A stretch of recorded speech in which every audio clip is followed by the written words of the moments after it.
environment. 3FM 92.7 is turning up the heat this June. But 3FM Tour du Ghana, trust me, this is going to be one of the most exciting events for the year. It's not for the faint-hearted though. We're pedaling for the planet from Accra all the way to Aplau. That's a massive 192 kilometers of speed, stamina, and pure excitement. Guess what is happening on the Saturday, the 21st of June, 2025. So whether you're a solo rider or part of a team, this is your chance to be part of Ghana's biggest cycling event. Want to join the ride? Just pick up your phone and call 053-1100-927 and 053-2200-927 to register or make inquiries. Sponsored by Malta Guinness, Fratelli, and Qua Naturals. Now, come at the man, come at the moment. We're going to talk to two of our colleagues. One in Accra, award-winning Godwin Asidiba, and also all the way in the hinterlands, Belinda Tete, who's representing us in the Bono East region. That is a constituency. Helen Apia Ampofu. Charlie, Unim Red. Sadly, we're getting to know Red. Answer the question. Unim Red. As a meme personally. Yeah, Unim Red. Minim Nidin. But Unim Red. Minim the characteristics. Red. Minim Ninya rendezvous. Unim Hey! Put together a documentary. We'll get to talk to him. But first, let's connect with Belinda Tete, who is up there in the Bono region. Belinda, good morning. Thank you very much for your time. Good morning. I know that you have been on the run and out and about trying to find out how people are hooked onto this whole opioid that has become a scare. What do you know? Tell us. Right. So when it comes to the Bono East region, it's quite, even though I can't give the numbers, but it's quite a concern, a public health concern, because now, in as much as it has become like a slum that everybody's singing on the roads and everything, aside it being a norm for people to be asking Unim Red, people are actually associated with these drugs. They are actually taking it day in, day out. And the funny thing is about the mindset, the reason why they take it. So I engaged with a few addicts who have found themselves engaged with these drugs, and they tell me the reason why they take it is because they want energy to work. And if they mean energy to work, they mean physical energy. So they want to work non-stop. And so the mindset is because they are thinking that to be able to make it in life, you're supposed to work extra hard. And when they mean extra hard, they mean physical work. And so in order to find answers to be able to work non-stop, they resort to these drugs and they end up becoming addicts. And now coming out of it is actually a problem because in as much as they know the side effects, some have actually tested to the fact that they started seeing the side effects, but they still can't stop taking it because it has now become part and parcel of them. If they go a day without it, it's actually a problem for them. Like they are uncomfortable, almost right now, they take your back, not they take your back. So it's like day in, day out, they are supposed to take it. They can't go without it. Let's talk about the age ranges, the demographics. What did you find? Who is taking what and at what age? Right. So with the people I have interacted with, I realized that it's actually the youth that is taking it. Probably from the ages of the least you get taking it is around the age of 18 years. To as far as the age of 35, you would get the youth getting themselves involved with these drugs. And it's actually a concern because if all the youth are getting themselves involved with these drugs, then it raises a question of how our future leaders would turn out to be. Because now the youth is what we are presuming to be the future leaders. And if all of them are responsible to the intake of drugs, then our country is actually in a crisis. Now, the objective for which they take this drug is for them to work harder. But when they take it, do they really work harder? Are they able to achieve that purpose? Right. So some tell me, an example of someone I spoke to, he's called Ajenkwa. He tells me that he's actually a welder. So with him, he tells me that when he takes it, he's able to work non-stop. He doesn't get tired.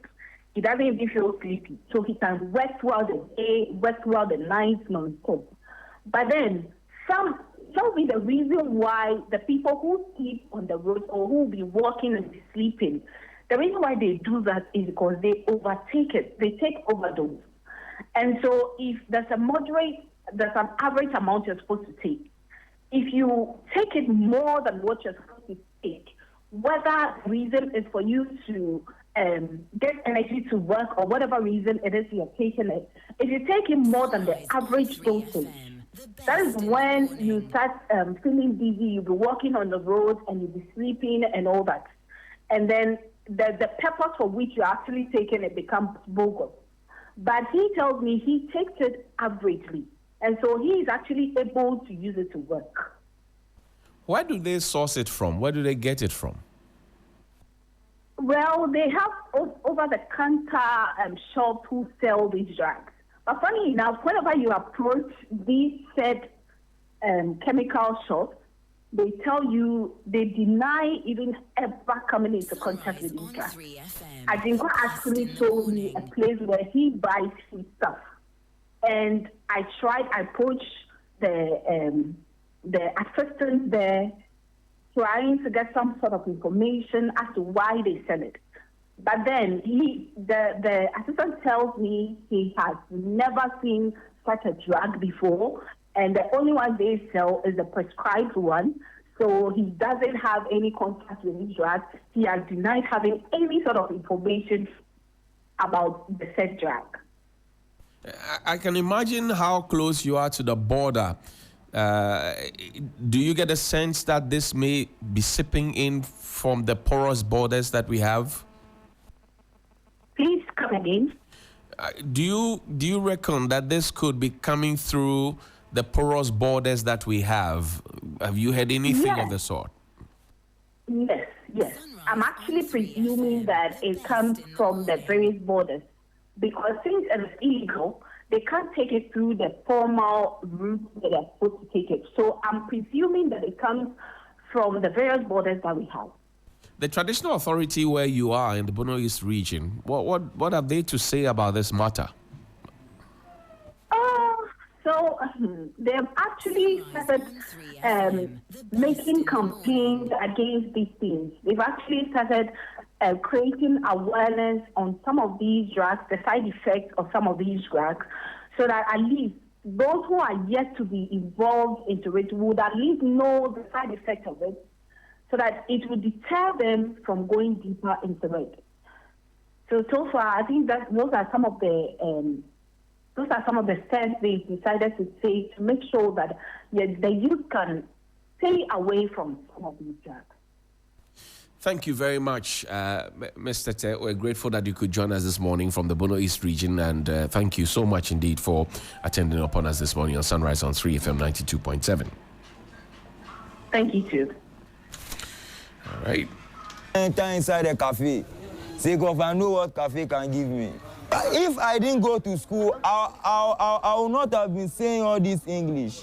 School helped me. So sometimes I even thank God for not making me an illiterate.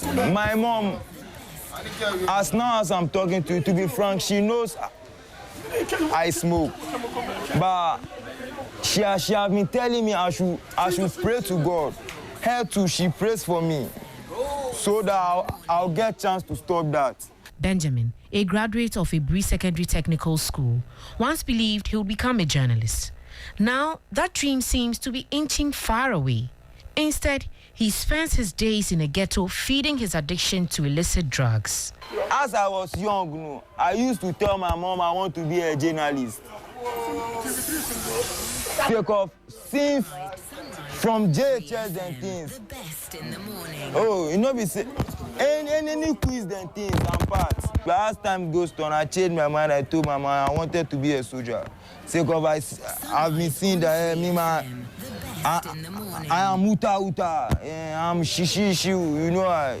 Benjamin and his friends who live in these ghettos are struggling to hold on. Here, it is not just about peer pressure. It is about escaping poverty and coping with trauma. The growing menace of drug abuse is threatening their future and stealing human resources that could change their story. I met Emmanuel Asamavong, 38, a father of 3, who now feels he has lost everything. Me cram bibia to no mo say was me ma adwene freeway no so na se na tie bia metimi me nya boafo nko ade a metimi follow na me so metimi esimi dadam tisefe enye se na me so metie amasa life we sinti nkla na amundure be bia mu hu ya nsama mo ka kire no di omo ye kire no sisia life na mo no sia ma bre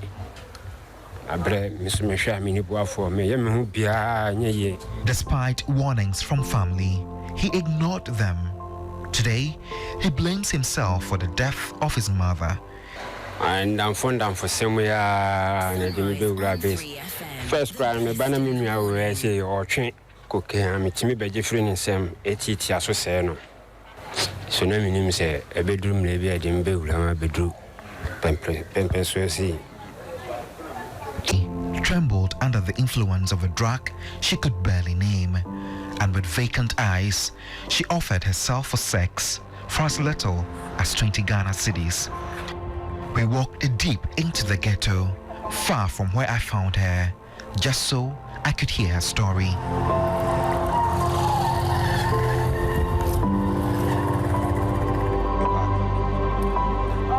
Her eloquence struck me. Too sharp, too clear for someone so consumed. I wondered why. My parents forever once never gave me to believe in second chance. She could barely keep her balance. She had just taken a few tablets and the euphoria had taken hold. Nothing. Because I could maybe bleed sometimes and it comes so hard. I deserve to take some pills and feel relieved. I take pills most times. I would take injection too. A mother of a 9-year-old boy. Her moments of joy are fleeting. She has endured too much, and Red has only made it worse. My kid is 9 years. I got operated of appendix. You? Yes, please. Before I give birth to my child.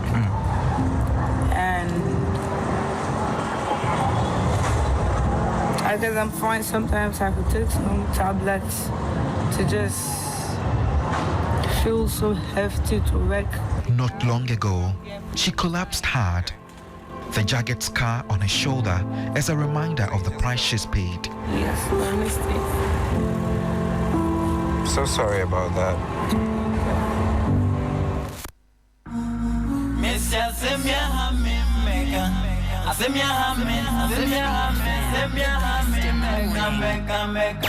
Free FM Sunrise. And those are excerpts from Godwin Asidibe's documentary, Hooked on Red. Yes. Godwin, welcome. Thank you very much for joining us. Thank you, So Johnny. this Good to is be here. the reality from the ghettos.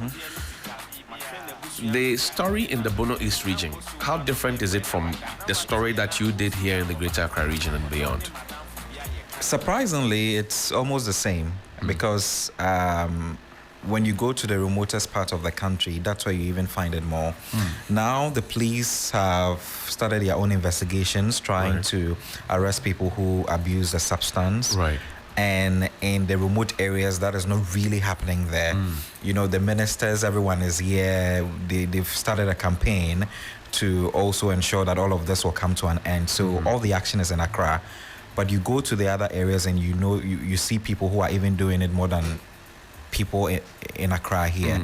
So it was revealing this is not the first time I'm working on a story when it comes to the abuse of substances, but this particular one was an eye-opener because I went to places where you would see people who gather on daily basis and all they do is put the red into energy drink and they consume it, and that's what they do every day. So when they take it, it gives them some sort of euphoria. They feel on top of the world. They are very happy, and that's all that matters to them. And it's happening right around Circle. I remember when I was working on the story, I went there for a couple of times, and some people will be able to make me out because obviously they might be watching me on TV or my story. So sometimes when I'm working on these stuff, I think people don't know me, but I think it's something that I need to really consider. There was a point where I got to a certain place. It was like a room as big as this space, and that's what all the boys were doing. Over 600 of them. Yes, a lot. So when I walked past the bar, it was like a bar, an open bar. I spent about 3 seconds because I was with someone, and then I came back. Once I went out and came back in less than 3 seconds, no one was in the room. Everybody had vanished. Everyone disappeared, and they were all sitting on chairs. It was like an arranged bar. So But they thought that you were perhaps an informant. Exactly. And it was so surprising to know that they could vanish within those few seconds. The ghetto is the ghetto. And it tells how these people are aware that what they are doing is not good, but then they are still hooked. It's not their fault because they are addicted now. And the big question here is how they will be able to recover from the abuse. First of all, let's explore where they get it from. You went to a location, you saw them in their numbers engaged in this practice. I remember in my early days, I'd gone to Adabraka, some corner, somebody had showed me, and the energy drink thing you talk about. So they buy the energy drink, they share it, they halve it into two, and then they add codeine, they add the tramadol, now red, which is a higher power, and then they add some other stuff, and then they drink it. And look, whatever you do, they are not even here with you. They are here, but they are not here. I mean, this was back in the day, more than about 10 years ago. If people are still doing the same thing now, it means that there's a source. There is. Did you find the source? So there was a BBC revelation on that. There was an investigation that showed that the hub is in India. Now, this is what most of them do, because I'm not working on the story alone. I'm working alongside with my colleague Stanley Nibleo. So he went to Togo, Agbotime, and per his own investigations, when he was trying to speak to some people, he mentioned that there were a group of alhajis, that's how he termed it, who would get these substances from India per order from different countries. So once it gets to Togo, I think there are some borderlands that you don't find immigration officers there. So these alhajis will use farmers or Okada riders to move the substance from Togo to the other communities, and that's how they are able to transport it, and then finally it lands into Ghana, and then they distribute it to whoever places an order. So this is sold in the ghettos, in the pharmacies, where? Yes, in the ghettos, in the pharmacies, but mostly the ghettos, because that was my target. And when you try to find out from these people to know exactly where they get the substance from, no one would give you an answer. But I also wanted to highlight something to probably aid the police in their own investigations, because when you watch the documentary, it exposes these areas that these people are practicing the trade. And they are popular locations, somewhere around Circle, close to the VIP station. On the rail line. Exactly, absolutely. And then when you go to that is the Lion's Den, man. It's that lane connecting from the door to the college. It's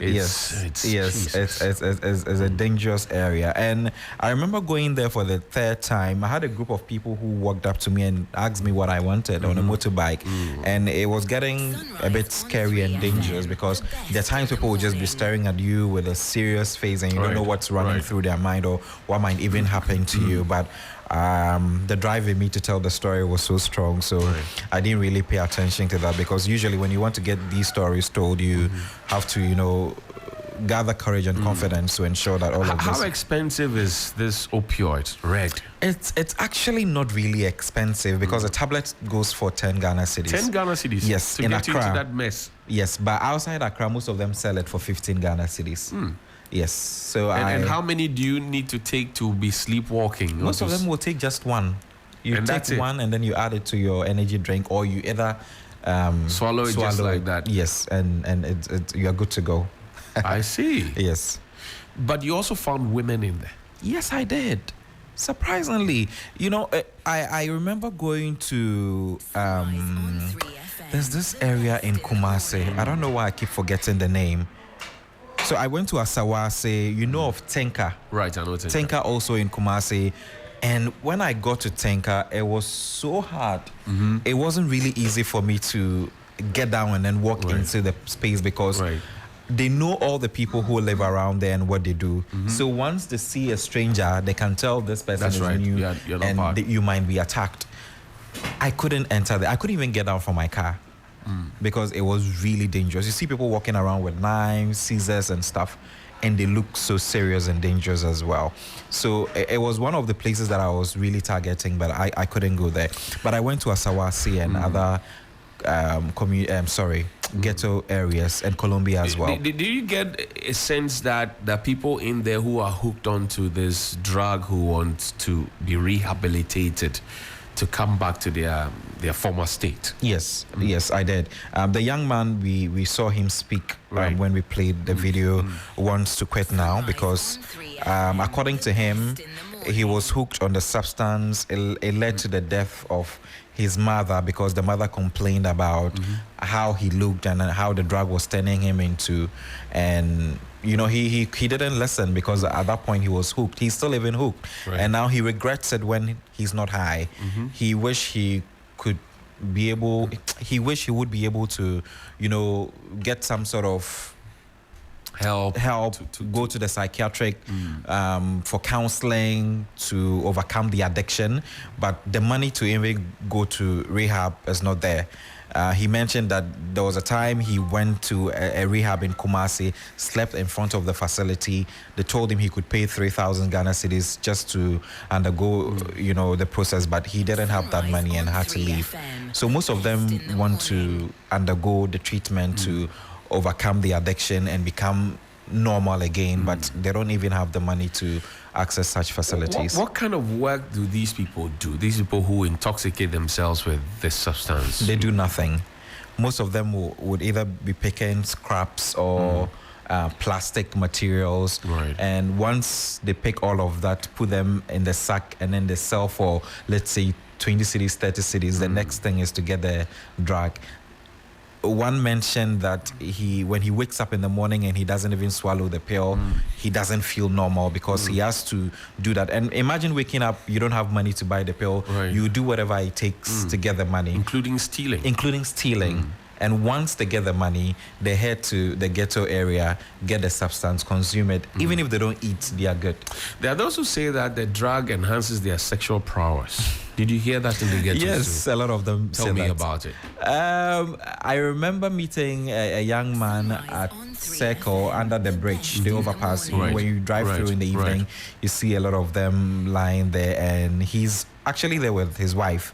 So when I got there, he told me that he had actually taken one, and once he's done that, it enhances his libido to want to, satisfy his wife. And once he does that, the wife enjoys. Under the bridge? I don't know how they do it. In open air? I didn't ask, but I'm sure when they cover themselves with a cloth or something, it's more I've seen people lie down in pairs under that bridge, but I don't know that that they do such. So imagine if they are being covered with a heavy duvet or something and they are lying there, and it's actually like a busy street. It's only cars, so when something is happening, you wouldn't really pay attention to it. Yeah.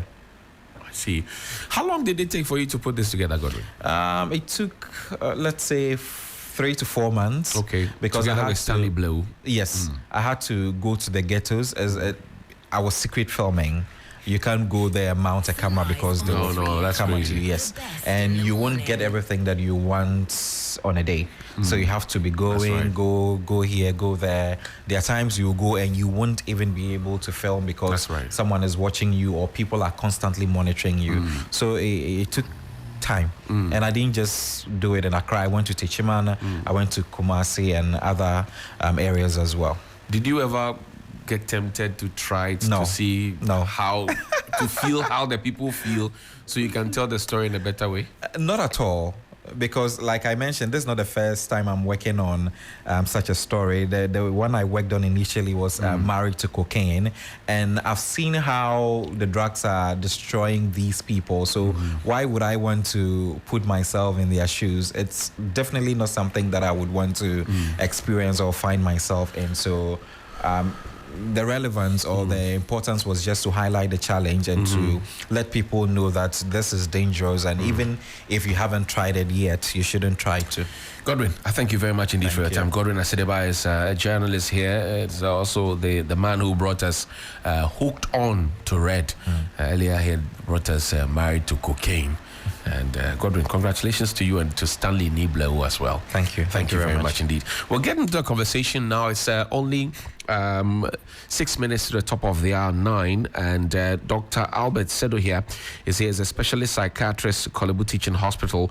Also, Professor Titus Kofi Beyo is the MP for Lambushe and the Member of Parliament for that constituency, also a member of Parliament's Health Committee. They're joining me here now. I've got two gentlemen in studio, one in a neon green shirt, the tiger on the heart. Charlie, brother, how are you? I'm doing good. Everything nice. Yeah. What's your name, Chairman? I'm called Kofi. Kofi? Yeah. I see. Do you use hard drugs? At first I was taking it, but now... Not first, now we know hard drugs. Near what? Oh, now 225 red now. And they're plus no one even. But I'm taking it for some time. I won't say, a Juma me and Nima Pomo Diamidi Jumano. And now on Diamidi Juman, a buffo. Until I told maybe Namikasi.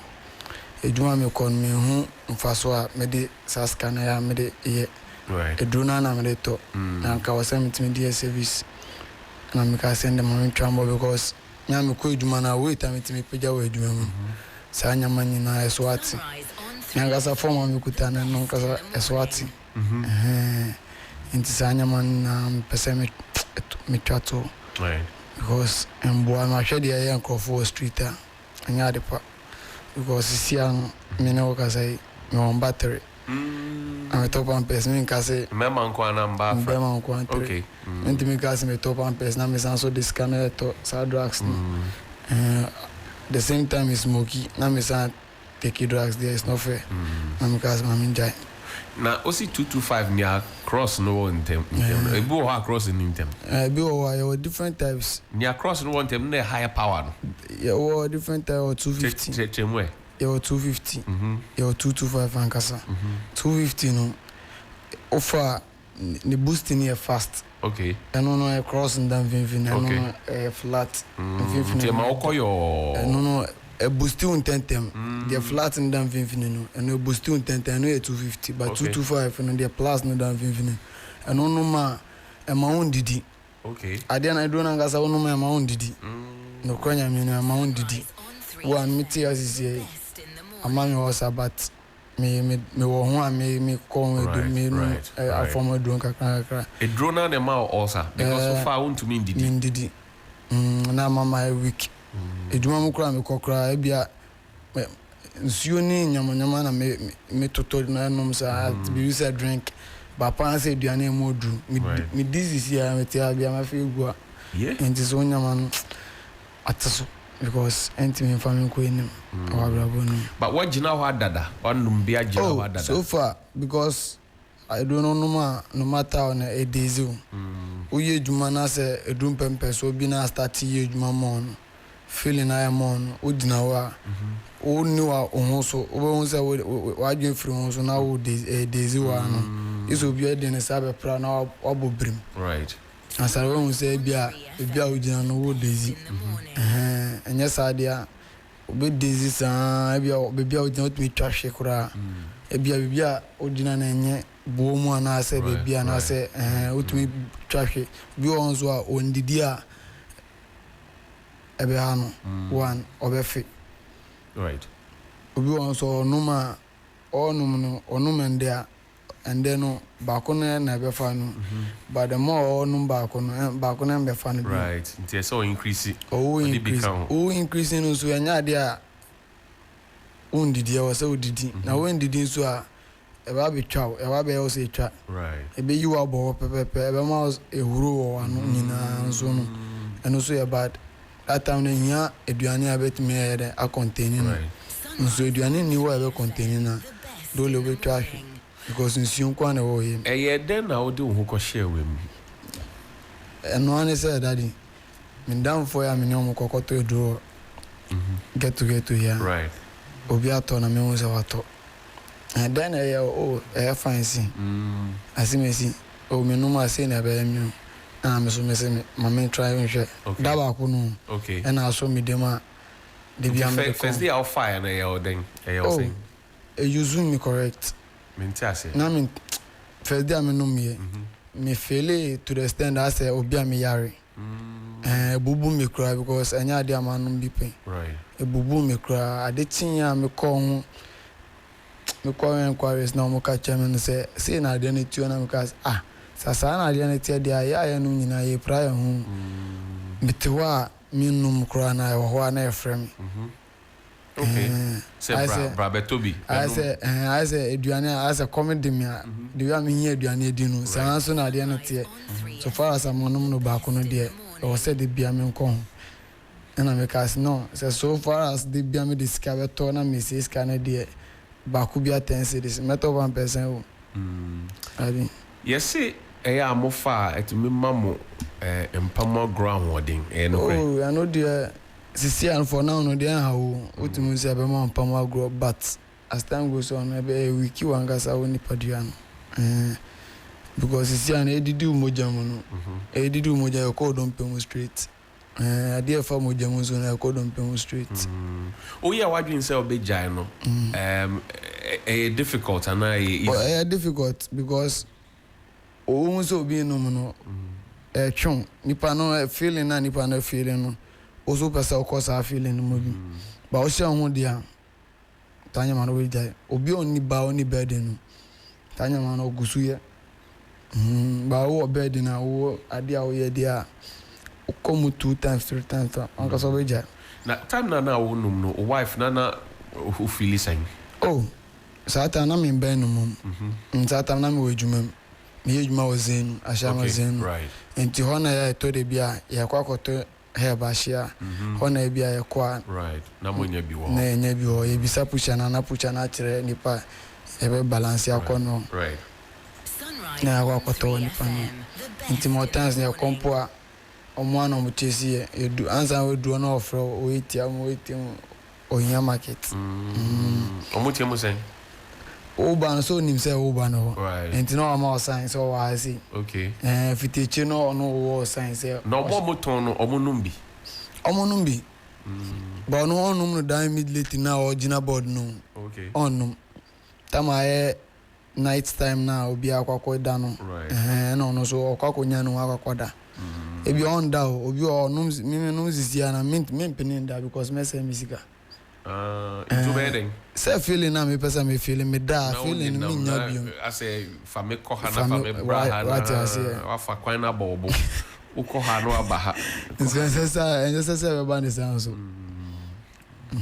I see but boys as you see omutie afi na omuremu no e den na obeka tro me dey futu me wa me be man say sisi an obe say wo ya de pa but dachi bi no dachi de we chira ya o chine bi no be say ya ba be ka so yare say no na abaso me manum ma yare pen but yare no susu so am hu ya na that dey nya easy e ya wo sen obe junso moja correct moja me do nya ko ba ta soro entina sana man me twa nyina moja nkasa won say red na wo num no at the same time e brew yemu baby akwakoda no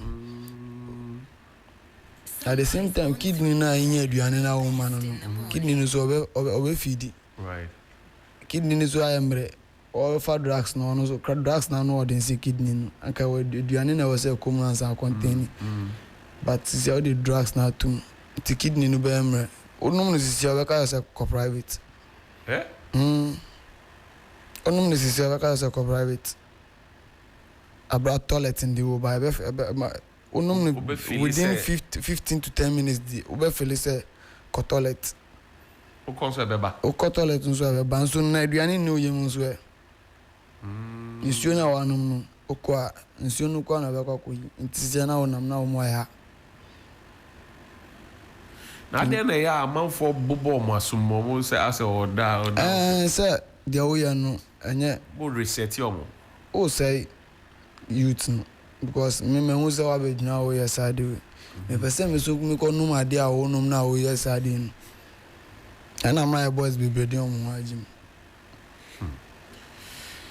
yenhwe be o si ashamanze no but you say boys no mo nenam kromo mo so mo tuton row rubber bag bun so mo si anu onyo za onyo ma for mo tuton do rubber nipa no bi o ton jot oton jot ni those nyama next coffee ni ade no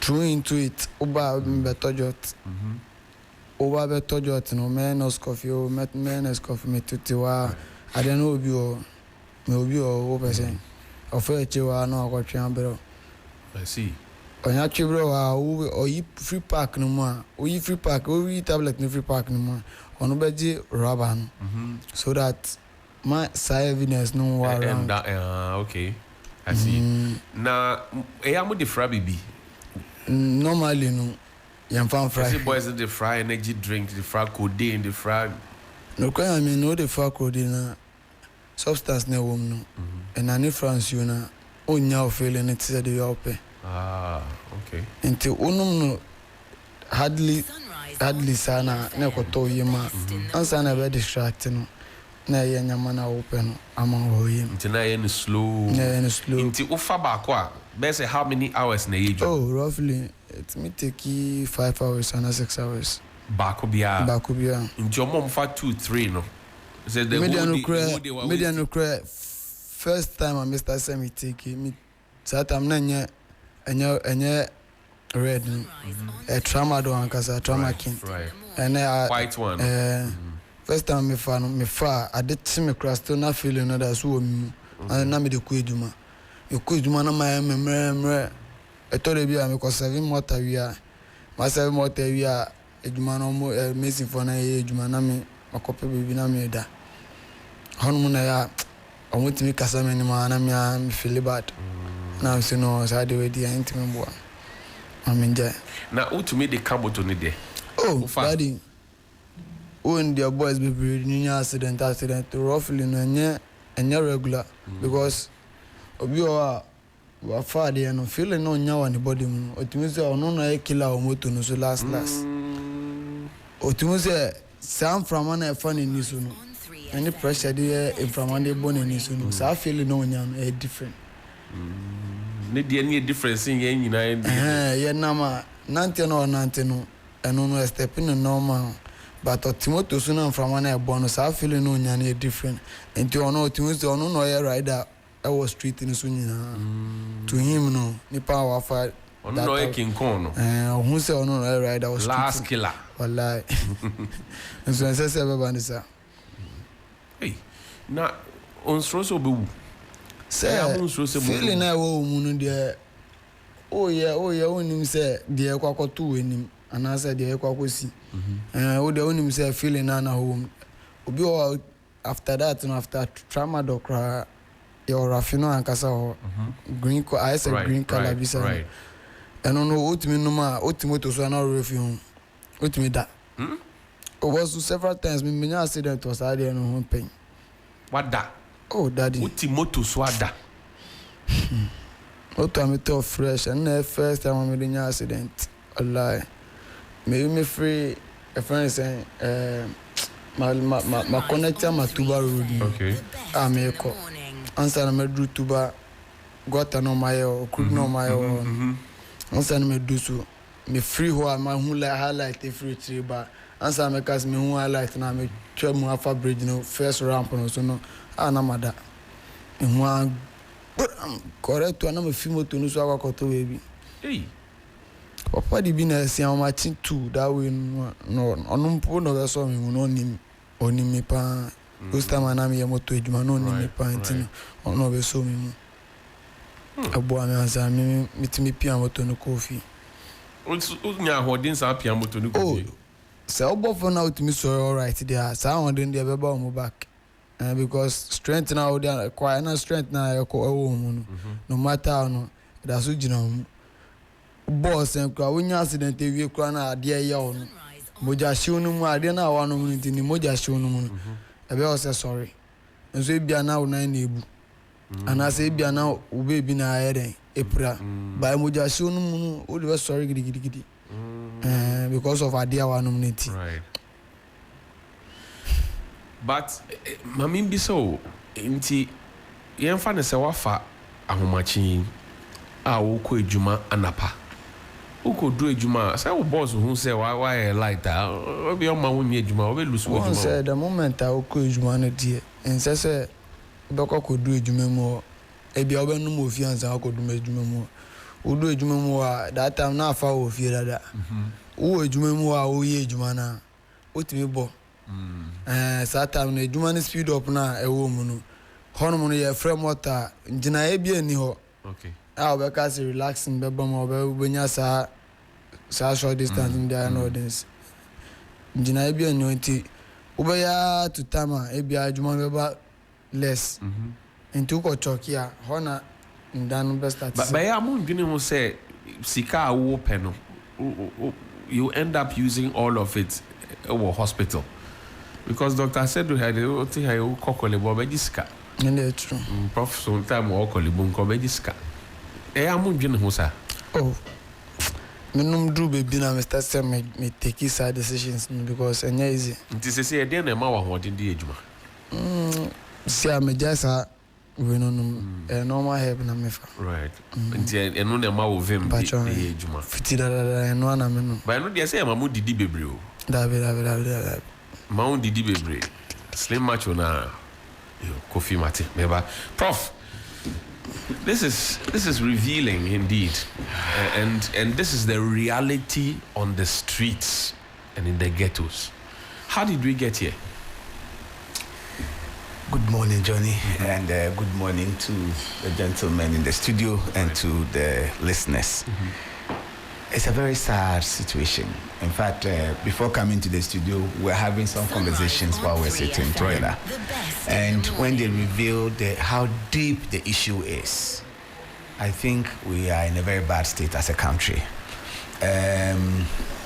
It's maybe started as little drugs, cannabis here and there, and maybe we just lost it out. We didn't tackle it the way we should. And even now, having had a conversation with them, I think our approaches must change.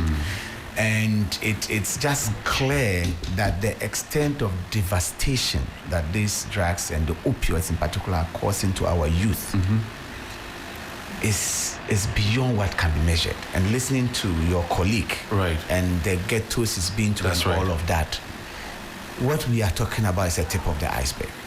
Because this gentleman will tell you, the people who sell this, you are not going to find them even in the regular drugstore. That's right. Majority of the peddlers are not even Ghanaians. There are some of our colleagues, our Western neighbors in the country. And they are not going to come around carrying drugs in a basket or in something that you can see and confiscate. You know, they will come, some are selling, as he mentioned, cigarette, right, which is a legal thing that they can sell. Right. Some to front it. To front it. Some are hawking with phone. I'm told phone cases. And you will see the person hawking with phone case. How are you going to arrest that person? But then they know themselves and they know how to deal with it. So it's bad. The worst aspect of it is that the addictive potential of the opioids is so huge.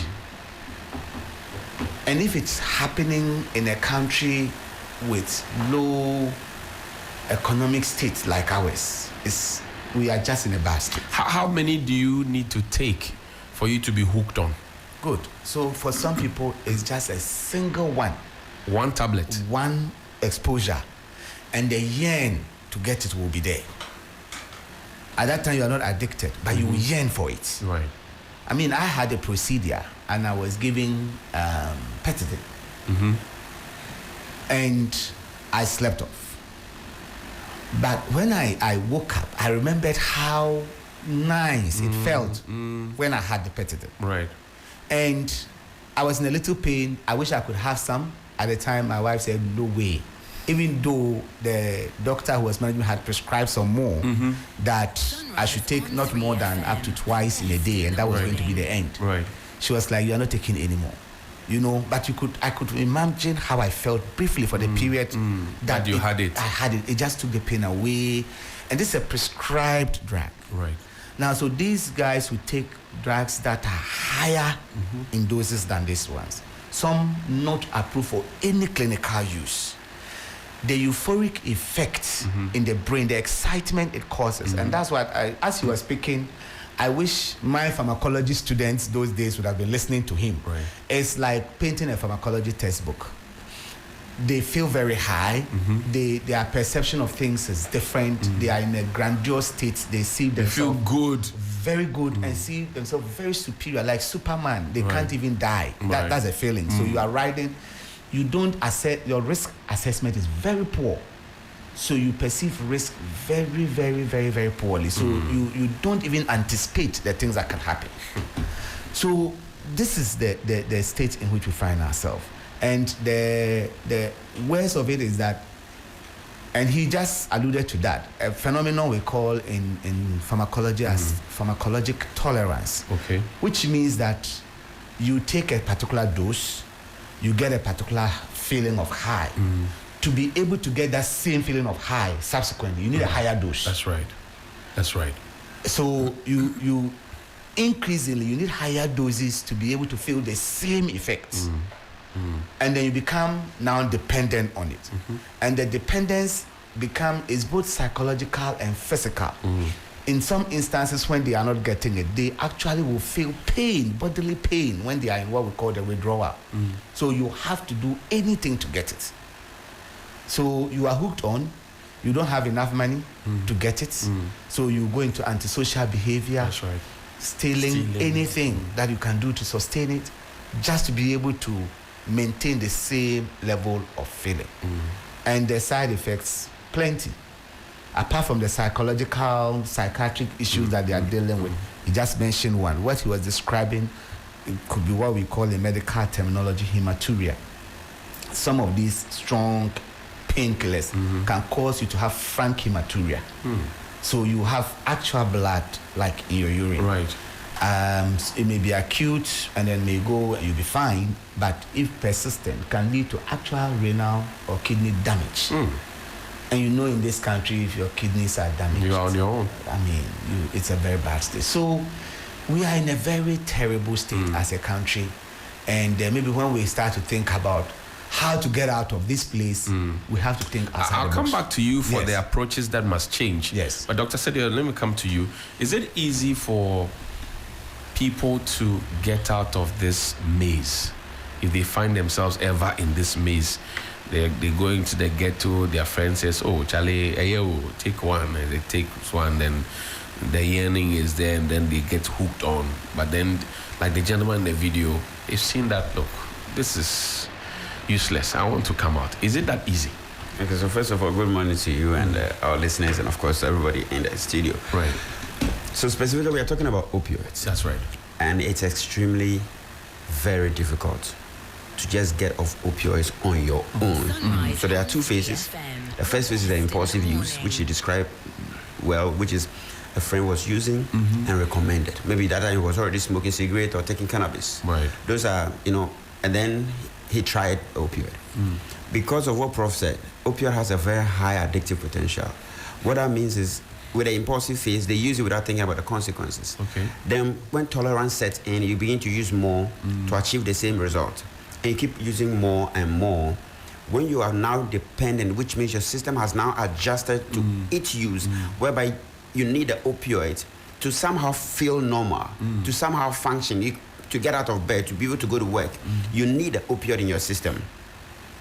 Then you go to the compulsive phase. That's what he said. It's like the drug is calling him. Right. Without it, you can't function. And the reason why, and the compulsion is You fueled feel by... inadequate. You feel inadequate. You can't have the energy to get out of bed because of the chemical that is released that causes the euphoria, the good feeling Prof felt when he had a... His wife is a doctor, so that's why the wife rented him from... Yes, she knows better. You won't cross that line again. No. We don't want you to get there because it's a difficult thing to manage, yes. So the chemical that is released that causes the euphoria is dopamine. And that gives you it's a motivational kind of thing. Makes you want to do the thing again and again. Now, when you cross to the compulsive phase, that's why some people term it spiritual. It's not spiritual. It's because of you have to do it to feel okay. Now, if you don't, you suffer withdrawals. Now, they continue compulsively because they want to avoid the withdrawals. Yes. Okay. And opioid withdrawal is like the worst you can ever think about. So I always want people to understand what it is by giving you an example. Like, say, if you have, for example, you've ever had a runny stomach before, right? So let's say you have nausea, vomiting, diarrhea, joint pain, abdominal pain, headache, irritability, all these ones, right? Times 10. Right. At the same time, happening to you. This is what they are trying to avoid when they continue using, even though they know it's not good for them. So after some time, they are able to tell this is taking too much of my time, too much of my money, too much of my strength. But they just can't stop because they are trying to avoid the withdrawal. Right. So they keep going back and back. And opioid, because it's of the addictive potential, it's very difficult to just stop on your own. What do you need to stop? You need medical help. There are two phases. You have to seek help, come to the hospital. Don't do it on your own. Because those who try to do the detoxification at home almost always go back using. Because nobody wants to go through pain. Pain is the doctor's best friend. So nobody wants to endure pain of headache, abdominal pain, joint pain, vomiting, all this. No. So come to the hospital where we are going to give you what we call a medicine assisted treatment. Okay. Medication assisted treatment. So we give you medication to ease the burden of the withdrawal for you. And hopefully right after that, we then engage you with a rehab facility, either residential rehab or OPD basis, that's outpatient basis. But on your own, especially if you've used for long and you use higher doses, it will be extremely difficult for you to just stop on your own. Now, all the people you see, slurry speech, slow, and they are not happy where they are. Now, you heard what he said when he was working. He said he continued using it because of how the drug made him work more. Right. Good. So the commonest people will find them in as manual laborers, masons, long distance drivers, hawkers, construction workers. These are the people, and armed robbers, as well, criminals. Long distance drivers. Yes. With all the passengers in there. Yes. He told you how they were feeling that when the wind is blowing. Right. This is the second time I'm hearing someone who uses saying the same thing right here in this studio. This is the second time. That the wind is blowing in and it's their feeling face. so It cool. gives them high feeling. And at that point, they are at the point where they have poor decision making, poor judgment. So imagine you're at the back of that motor and he doesn't care. He careless. He's not seeing anything. No, he feels above everybody. He feels superior. He feels like on top of the world, and he's just riding on top speed. Imagine that happening to you. That's why most of the accidents, and he clearly stated it. He himself has had an accident because of that, because of poor judgment. You know, so it's a big deal. In our part of the world, mostly it's not for the tramadol. It's not iatrogenic. Mostly, it's peer influence. When we come to talk about the injectables, that one mostly is iatrogenic. Like for example, if Prof had continued that the second dose and the third dose, and because he's a doctor, he prescribed, he will start prescribing, that becomes a different topic. But the tramadol use is ghetto, it's a street. People, you will not get to buy it in a pharmacy shop. Now, so there are evil businessmen behind it. They are making money off people's addiction. They know that. So they want to get it close to you as much as possible. So when they notice that the government was clamping down on tramadol, they switched the name, they changed the name to red. Then there's tafodol. It's also the same tramadol, high dose tramadol. Then there's Tamakin. Then there's red. There are lots of variations, trade names of the same tramadol. But now what they're actually doing, they are adding more things to it. Like what? They are adding muscle relaxant as well. The tafodol, for example, has tapentadol and a carisoprodol, which is a muscle relaxant. So you see, and that muscle relaxant also has addictive potential. So two things that are highly addictive and will let your muscles relax. So the feeling of relaxation, the feeling of feeling good, feeling relaxed, because there's a lot of stress. The question would be, why do they use it? Aside the manual labor workers, most people, because of the stress they are going through in their life, and some of them also have underlying undiagnosed mental illnesses, anxiety, depression, some could even be psychosis, and they are self-medicating unawares, because when they take these drugs, the way they feel, they like it. So they just want to continue taking it over and over again. And also people also need to know that the drugs that you are using also can precipitate a mental illness. So it's a bi-directional affair. Another thing of note, very key, is the red, the tramadol, whatever. Because of tolerance, you keep on using and using, and you lose control. It has potential to kill you. Overdose. It can depress your respiratory center. So the person will keep on using, and the point is, the first high you feel, you might never feel that high again, but you'll be chasing it. That's how the body is. So you keep chasing the high, you might never feel that high again. Because you introduce a new thing, your body just gets it, picks it. You are hopeful. Now you want to get there again, but you won't get there. See, the body works in a homeostatic fashion, where the body always wants to keep itself in balance. So when you have the high, the body goes into a state to make sure you don't go above that anymore. So even though you take higher doses, you feel high, but not as high as the first experience. But you are hopeful that you will ever feel it. That is why some use the opioid for a long time, then they add other things. They can use cannabis, alcohol, caffeine, that's energy drinks. Some use coffee itself, codeine-based cough syrups, all because they want to feel high from different sources. It's that they are just chasing the high. That codeine, sorry, Doc. Yes. People buy the full bottle. I've seen somebody gulp the whole thing down. Because I saw it on one of my codeine in that cough syrup is not too much. So you have to drink a lot to feel somehow. But you can't drink the whole bottle. You prescribe that we should drink 10 ml. Yes. 10 ml. So why is somebody drinking the whole thing? These are not people who are working with prescription. A person is not looking for the cough suppression, the medical effect of it. No. The person is looking for something that is in a small quantity. Yes. Okay. And to get a higher quantity of that, he has to take all of it. So if you take a typical cough mixture, maybe I'm just using hypothetical figures. Right. Let's say the actual cough suppressant, if it's not codeine, may be like 80%. Right. And they may put some 5% of codeine, Right. something like a codeine containing cough mixture. The person wants 100% of codeine. He has to empty the whole bottle. Because when you take that little one, he won't get it. Something that we can take over 4 days. Yes, maybe 5 days, 7 days. They take it in 1 minute. So that's what the drug is. When you start, it's a rabbit hole, an unending rabbit hole. So that's why he rightly advised people that do not even start it. However, on the other side, when the person is already using and is dependent, to say stop is not enough. Do we get people walking to your office to say they want help? Oh yeah, we have some few people coming. People using alcohol, people using opioids. Yes, some, but not too much. The reason being of stigma. A lot of people are highly stigmatized. If they should even seek psychiatric help, they will say, oh, because you are mad. Do you understand? People attribute mental illness to, all they know about mental illness is somebody naked walking on the streets. Right. But that is not the full scope of mental illnesses. Anxiety, depression are the most common we manage on day-to-day basis, and those are all mental illnesses. Autism is a mental illness. ADHD is a mental illness. These are all mental illnesses, you understand? So seeking mental health assistance or help is what we all need help. And I always say, without any data necessarily, that almost every family, and this is about 13 years on the job, I can tell you almost every family from first to 10th generation almost every family has somebody in their family who is currently having a mental illness or recovering from it or will have one. So there's no need to stigmatize anybody because, for example, I will ask a hypothetical question. If you start running out now naked, what would you want people to do for you? To catch you and clothe you, right? That's what you do for someone who find him or herself in that state, not to laugh at the person.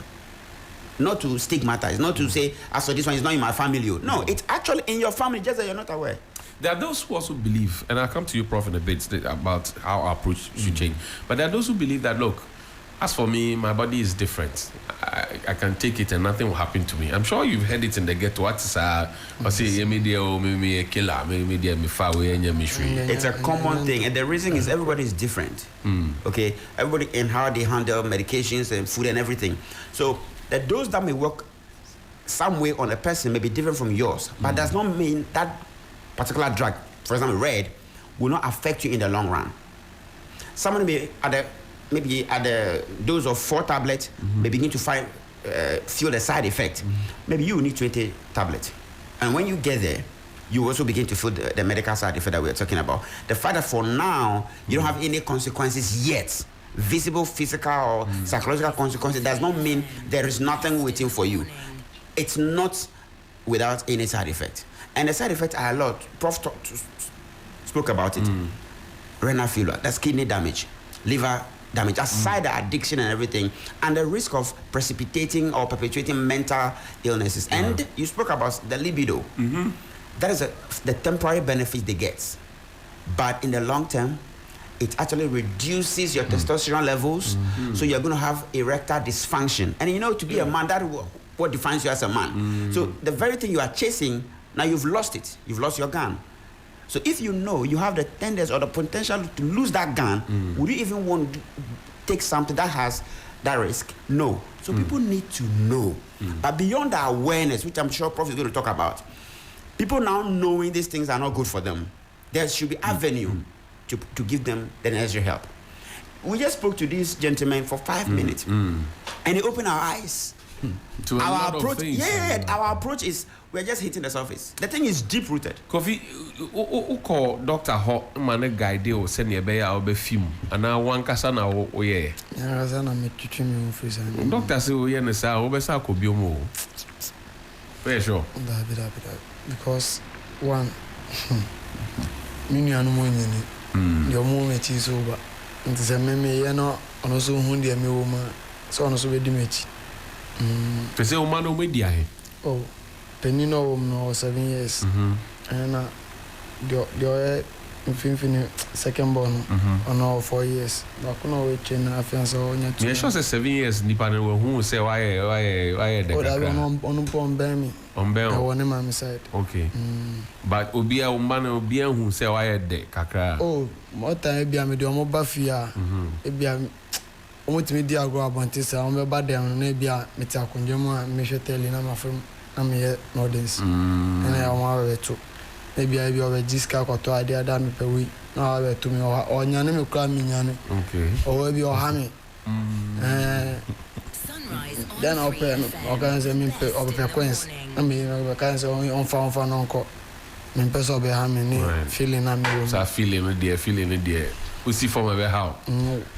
And a doctor one, I did work 1% mechanism. Dogs in the more fan. So, person with giants were I start him on head pain. Oh, start to say, me start 7% me free. Now, tip pile. And now, that man, me feel it, me hand must in me forehead. See, me feel it, Knupa, or one of a bomb. One as of a bomb, correct one. I'm at maybe 1 week. I said, me home, sending me beside, and I'm doing any ordering. A casino, I do me sound no still now. I didn't come more deeper. It was in down for no more crown, see, I won't number home. I won't number the first, I am no more cocoton. Me who say, will be a pie 10 in a say, Daddy, in a goodness, somebody in a good Daddy, me say, I trauma don't want any pan or be foul. It be over for trauma, it be over for D10. And as of sleeping tablets to be far. Oh, that is detail it me obi what me pieces full pack. 1 pack of pieces full one, not that. aka tramadol no ho inti ni nsembe 20 tablets ono nkwa See, for him, you see, he's got to a point where, and this is very necessary. No, hold on. 20 different tablets. Even more than that sometimes. One man swallow everything. It's tolerance. He didn't start that way. He started with one tablet, two tablets. The body needs more, the body needs more, the body needs more. So, yes, so with him, he got to a very important point, which is the realization. I always say there are three things that need to align for you to achieve good success with recovery. First, you have to realize it's bad for you. Two, you have to realize that you've tried to stop and you're not able to do it on your own. And three, you should be willing to accept the help. Now, he realized it's bad for him, considering his financial situations and the kids that are growing up and all that. So he took a personal initiative, which is very much commendable. Right? All he needs right now is a support group. To keep him on his toes, because once you are addicted, it's a chronic brain disorder, it's a mental illness. There's always risk of relapse. He's in recovery now. It's not curable. So there's always risk of relapse. So he just needs a support group that will keep urging him on, keep guiding him, changing his friendship, changing the people he associates, because it started with peers, right? And it can be sustained. Be me use my first no crama.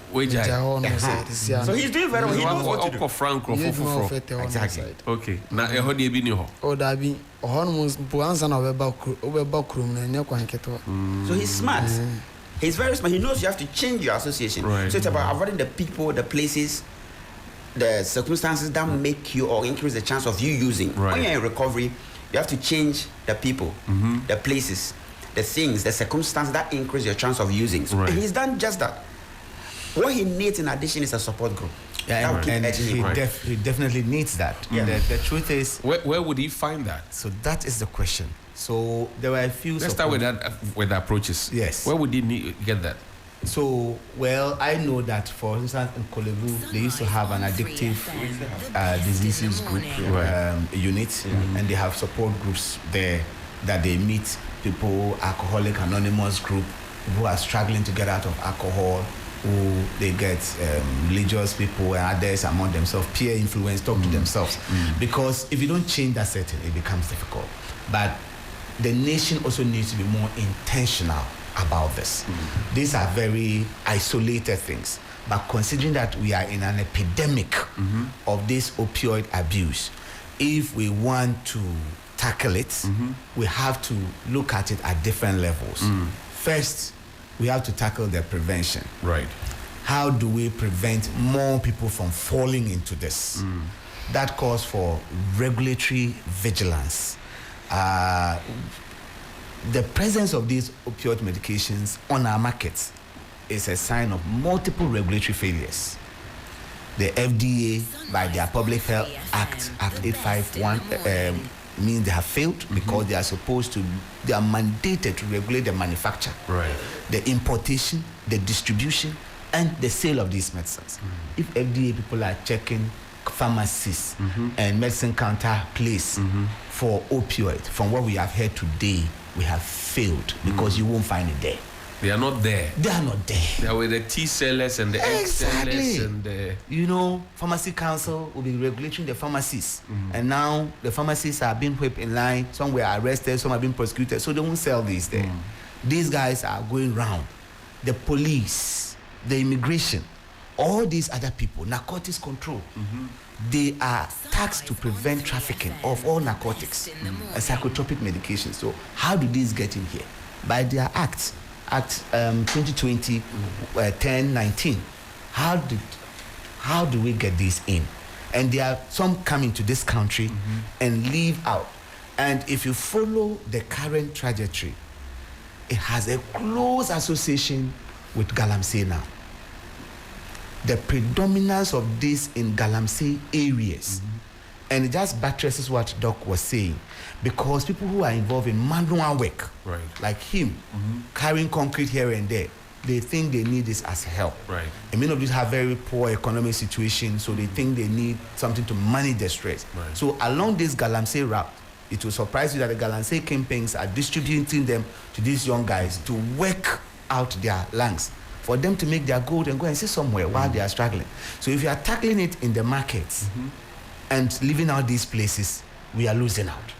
The second phase is that whilst we are trying to prevent people from coming in, and in the prevention as well, individuals, parents, all of us have a role to play. Because I tell my sons, I have 4 sons, and I tell them every day, if you touch this, getting you out is almost impossible. Because the relapse rate is so high. People who successfully go through therapy and don't relapse, in some particular medications, 15 to 30%. Which means if you take 100 people through, only about 15 or 30 people may succeed not going back. So we have to look at the prevention. Now in the therapy phase, noticing that some people are already in it, the nation might be more intentional. If you count the number of public rehabilitation facilities we have in the country. We don't. Please, let's not go. I think just the only like place the shelters that I know is supposed to be is Pantan. But even Pantan, even though the structures are there, whether it is properly tooled, resourced to do that, it's a challenge. And something that is moving, and you can almost draw a map of this opioid crisis, where it's predominant. It's everywhere, Doc. It's everywhere. Everywhere, Prof. I'm telling you. Yeah, I know. It's everywhere. But I'm saying that you have high cases in some areas. Right.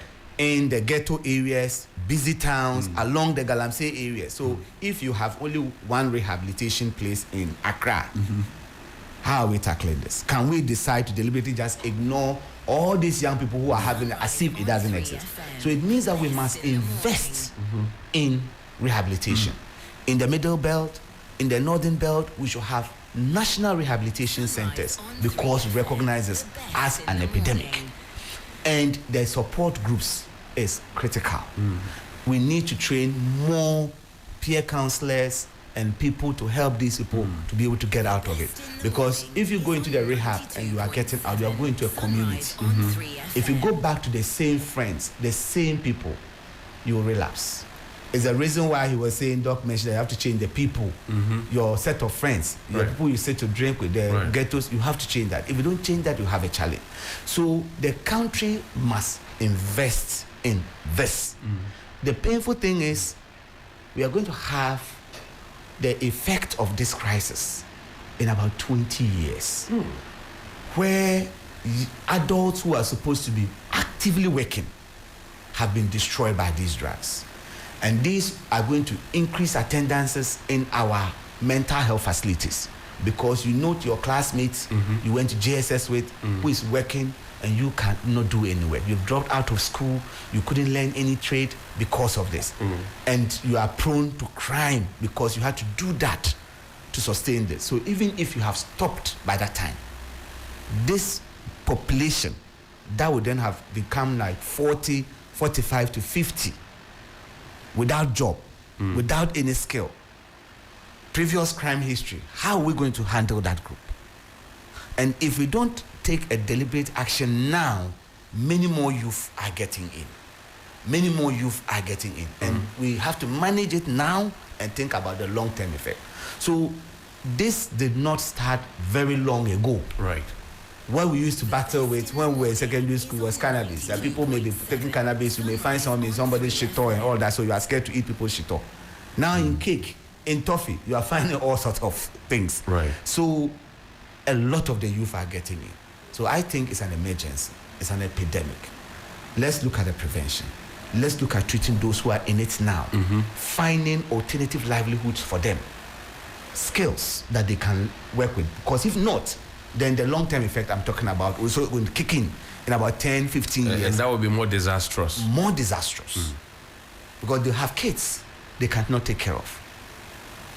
They are not employable at that level. Many suffering with chronic diseases. We will be in a very bad state. So we must approach it holistically. Right. To be able to come out of this. Doc, let me take your closing thoughts on this one. Where do we go from here?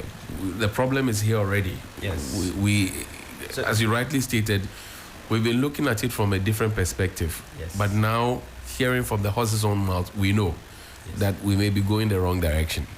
How do we recalibrate? and get onto the right path? What do we need to do in So closing? we need to get the full picture. We need to collaborate with the people who have the lived experience. People like Kofi, they have to be part of the team.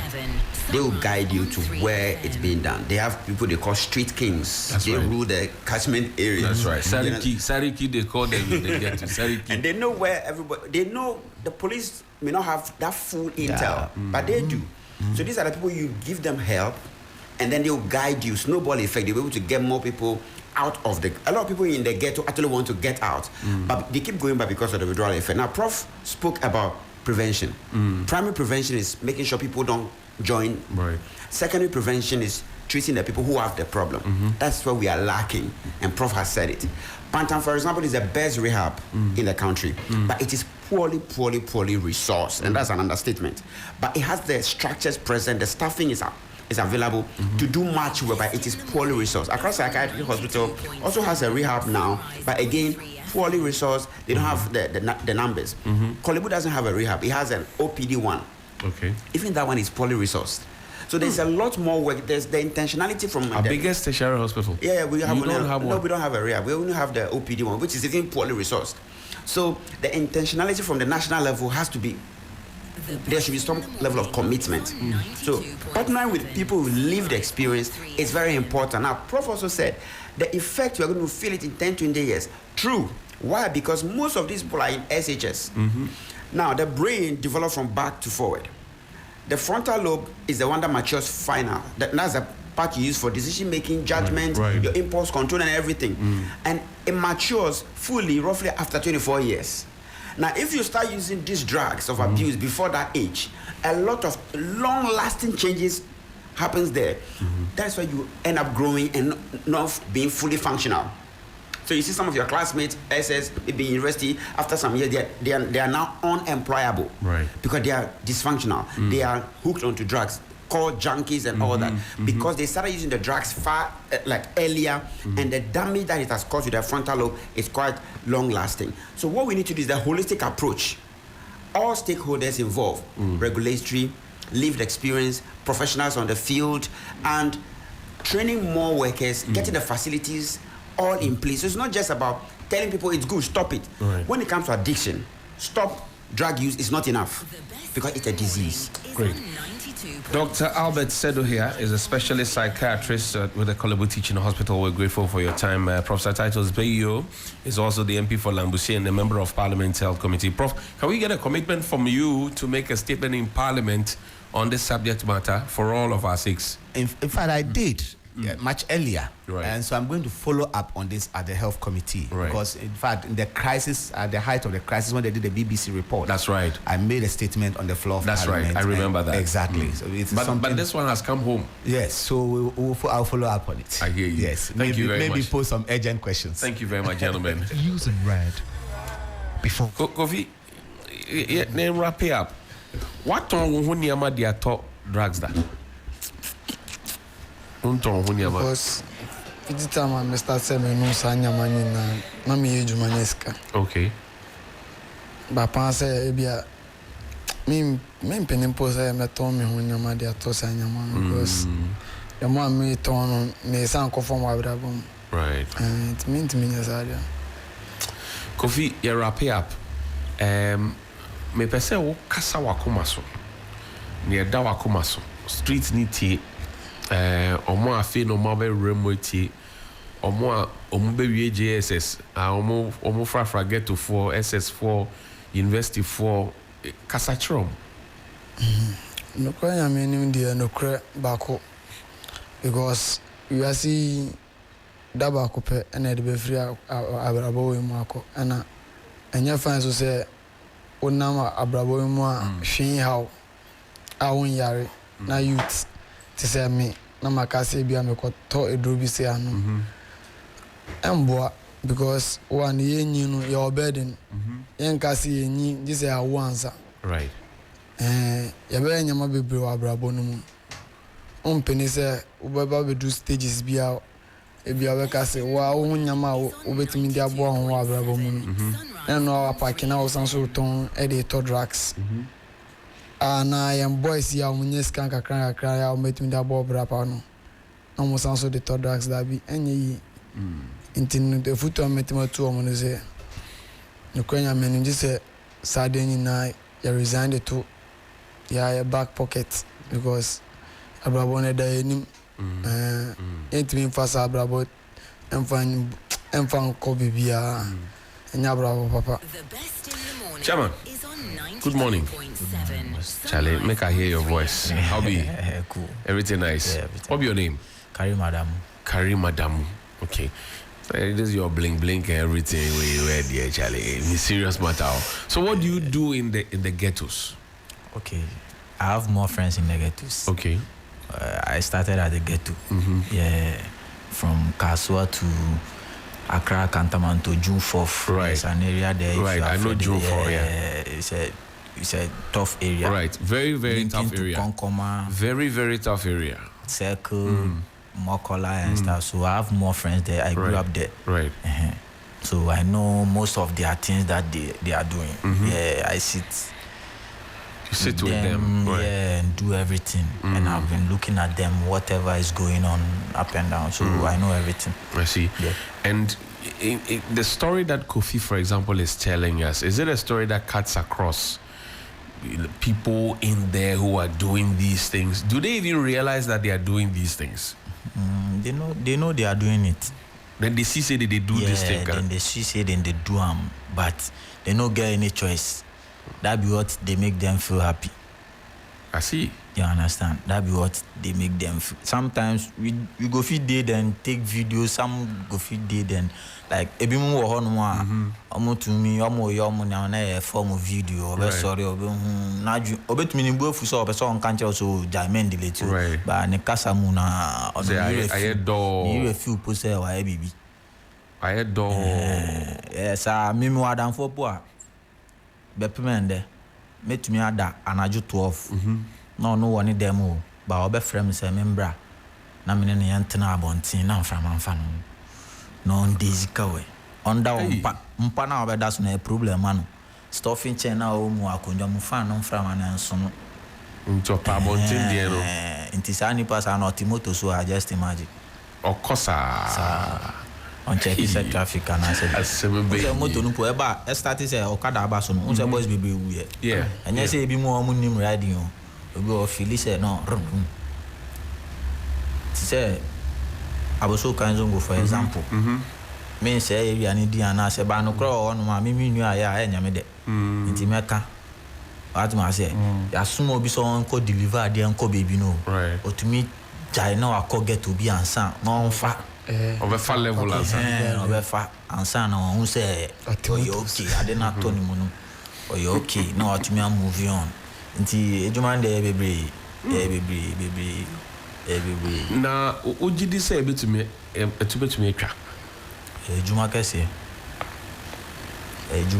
pa because sell be business be sell be business ono so be sorry attack in some way right so to me now I was so now forever on shut down that's right until more times so I didn't say you to know what the camera scene support I didn't think I would say the oh ya no the camera see so now bofu yeah cause me say me anga say me to me aka say fine me she me anga say me she po me to me fa right o to me video yeah post obi abehu right yeah but who dey na wo no uni e ma unjare check condition now when him look good cry feeling out nam keke when him best tie bianga za dey na wa fana abema woni ma obi bia be ubon say obi start issue am tro ushia wadam fo a opese utano asema ni okra na on fa nkoto de opese brain no asa wa junior smart so ni panzo so ndina ho atumi say wa ho adwo ada with me more stories bia ade a mimi say ade a mimi ni face be pemende me sha madam fo bi wo gaskia aboso kan gaskia e mata e ko aboso kan gaskia no o brain mi na me hwe ni di say serene o me hwe ni di kabiru he be brain mi si de no say no look ni po no ko jino obi store ni so pe ejuma onya obi amano nti the best thing is obe say ono obe kosa nti say continuous na feel no the no shit say scrubs asem na right on feel is also scrubs but the pressure abreno there's also sembi na onye bi di kwa yewi sikasem susu like ebi mu person mu jai obi o person jai o ba ni sikasem a enko yi ma no nti otumu se hospital otumu se sikasem enko yi ma me frustration ati me mama no ma dey na me overdose na me baby na dey achi then ade bechi the experience so yes I know no enye zia o ebe ha experience in there bebre ye mpanyin for no mo sorry a omo ye ejum ye nse na ehu so omo nyi ejuma no enye sa no mo ye ejuma no omo ye ejuma no keke cause me say me ma ga so omo ye ejuma no keke because na wa ba na wo pa ma obi no me anga sa ma obi gina me nchen a o ton wa ba no wo pa mo ye nyina no odi nyina chikukukuku se wo pa mo me na akoka ne ho be kwa share ro ha to ba se wa ba in a calm way wo hwe me formula na me de ti ona na wo hwe nipa no obi a ono offer anytime bia go hu difference and I me o get to nu into na obo hu send e obeba no so one mini ejuma na wo ya na ona obo hu send e obeba no because me so metena say anya say bia metumi metena nipa be 20 meka che mo obi asem obi ansoro obi na obe sorry that's the thing because we control yo study beyond in the control me so ba you on penyimfo a me so that's right sa microphone nyina na also will follow up ansa na sa di approach this is and sisa enye kukuku enye gidi ni dey am fashion ba sisi a ma okay ma be pamo on side way muni me bi o ma ko obi o tifie po o se wa be kan ho mo yesa stop drugs ba be to ma chere me bi a ne bati sisi a ne ba wo ghetto bi me to ma chere no nti wa dey a be pamo ya na sa dey na e ko ye ghetto ni me to ma chere se wo ba no pa kwa se ko ha na no mi ma 1 week o ko na wan hu 3 times 4 times a e bi abeje mi bibi si samedi me you know ya dem me you know. Hey gentlemen ya damase pa inti ya behwe se ebe yi a okay ese yi ya damase pa mo na ese inti ya be fa ya damase pa na esrenso se mo be use mo influence no or get us the money dia ye bibia mana ye fine you pay because in na ye say a enye man nimbe guase sometimes mo na mo tete estate ni nyama na mo na mo bre correct because maybe so you remember now what the oba me am un gangster oba gangster how dia be there into obam the officer on we bia on dada ba oh yeah on profile profile no nim say nda na ebetua o na mo on dwen ho hwe e obi on nim say na ebetua wa ye calculation sa pressure no plan am sa pressure no o krum ye hunu ya different from the cra no cra and the no cra pa Charlie, thank you very much. I'm grateful. Thanks. All right.